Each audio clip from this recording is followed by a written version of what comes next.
இப்பொழுதெல்லாம் இங்கிருக்கும் எல்லோரின் பார்வையிலும் இவனை கண்டவுடன் பரிதாப உணர்வை வெளிப்படுத்துவதை காண்கிறான்.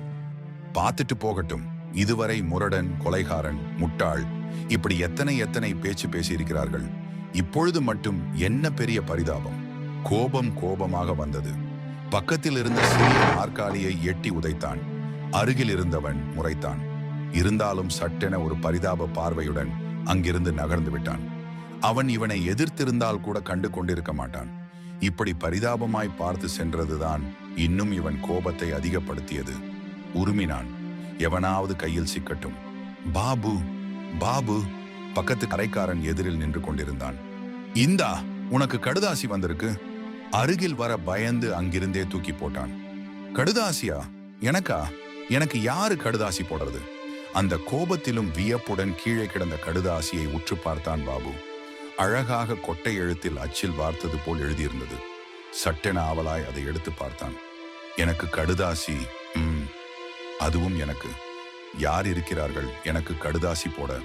இதுவரை கடுதாசி என்பதையே காணாதவன் கடுதாசியை தடவி பார்க்கிறான். வழுவழுவென்றிருக்கிறது. ரோசாப்பூ மனம் கூட அதிலிருந்து வந்தது போல் இருந்தது. எப்படி பிரித்து படிப்பது என்று தடுமாறியவன் மெல்ல மெல்ல அதை உடைத்து பிரித்து படித்தான். கையெழுத்து முத்து போல் அச்சு அச்சாக இருந்தது. 10ஆம் வகுப்பு வரை படித்தவனாயிருந்தாலும் கடிதத்தை படிக்க ஆரம்பத்தில் சிரமப்பட்டான். அந்த அளவுக்கு கவிதை நடை போல் அவனை வர்ணித்து எழுதியிருந்தது. அன்புள்ளம் கொண்டவனே, பார்ப்பதற்கு கோபக்காரனாயிருந்தாலும் ஏன் மனதில் நிலை கொண்ட நாயகனே. வாசிக்க வாசிக்க இவனுக்கு தலை சுற்றியது. எனக்கா? எனக்கா? என்னை வர்ணித்தா?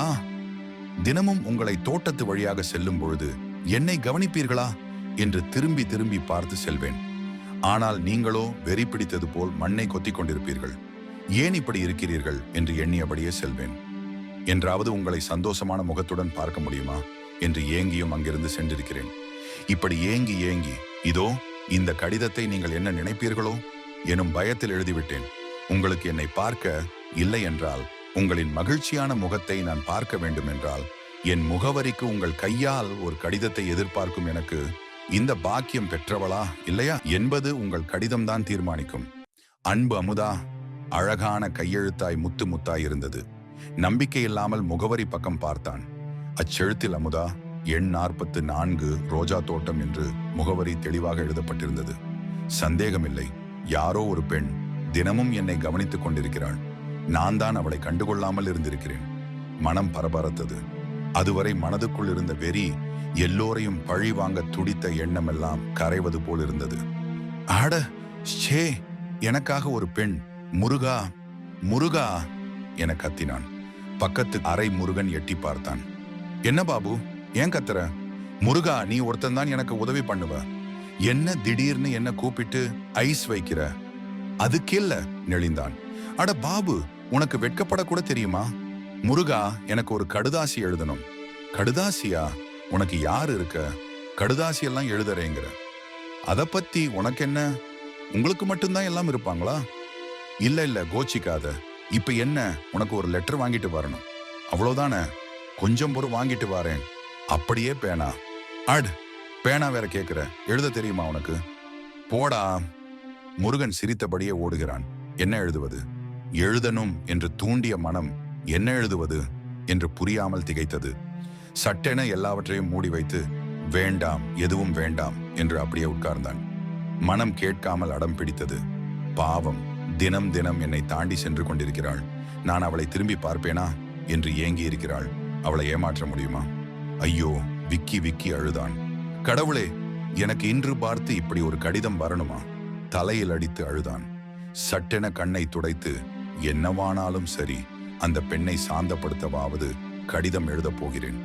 உண்மையை எழுதலாமா? வேண்டாம். முதலாக அறிமுகமாகும் போதே எதற்கு அமங்கலமாய் ஆரம்பிக்க வேண்டும்? அமுதா, என்னை மன்னித்து விடு. நான் ஒரு மடையன். தினமும் என்னை பார்த்து மகிழ்ந்திருக்கிறாய். நான் திரும்பி பார்ப்பேனா என்று ஏங்கியிருக்கிறாய். கை நடுங்கியது. கிட்டத்தட்ட 20 வருடங்களுக்கு மேல் ஆகிறது பேனா பிடித்து எழுதி. எழுத்துக்கள் ஒழுங்காய் வராமல் சண்டித்தனம் செய்தன. உன் முகத்தை ஒரு முறையாவது பார்க்க முடியுமா என்று என் மனம் துடிக்கிறது. ஆண்டவன் சித்தம் எதிர்பார்க்கிறேன். என்னை மன்னித்து விடு. எழுதிய கடிதத்தை மடித்து கவருக்குள் வைத்தவன் குலுங்கி குலுங்கி அழுதான். கடவுளே, முருகா, இந்த அட்ரஸ்ல போஸ்ட் பண்ணிடுறியா? பாபு, யாரு அமுதா? இதுவரைக்கும் எனக்கு தெரியாம. போடா! வெட்கமாய் நெளிந்தான். அன்று இரவு அவன் மனம் முழுக்க அமுதா எப்படி இருப்பாள், எப்படி இருப்பாள் எண்ணத்திலேயே இருந்தது.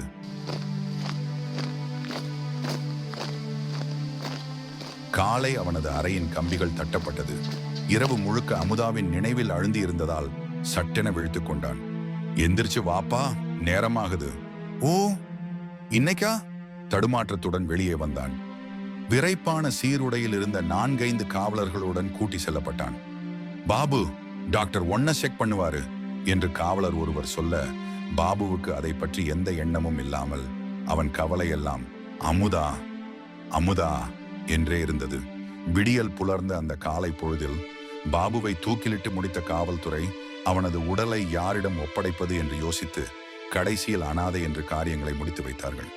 பாபுவின் அறை முன் வந்து நின்ற முருகன் கையில் பாபு கடைசியாக போஸ்ட் செய்ய கொடுத்த கவர் இருந்தது. அதை கையில் வைத்தபடி தலையில் அடித்து அழுதான். என்ன மன்னிச்சிடு பாபு, நாளைக்கு உனக்கு தூக்குன்னு தெரிஞ்சதும் நானே உனக்கு இப்படி ஒரு லெட்டர் எழுதி மனசை கெடுத்துட்டேன். ஆனா நான் செஞ்சது என் மனசை பொறுத்த வரைக்கும் சரின்னு நினைக்கிறேன். நீ இந்த 16 வருஷமா என்னத்தை கண்டுட்ட? யாருமே உனக்குன்னு இல்லாம. இதனாலேயே இந்த உலகத்து மேல வெறுப்பாகி கடைசி வரைக்கும் இந்த வெறுப்போடு உலகத்தை விட்டு போயிடுவியோன்னு பயந்துதான் உனக்குன்னு ஒரு அமுதாவை நானே உருவாக்கி கடைசி ஒரு நாள் உன்னை சந்தோஷமா வச்சுட்டேன். அது போதும் எனக்கு.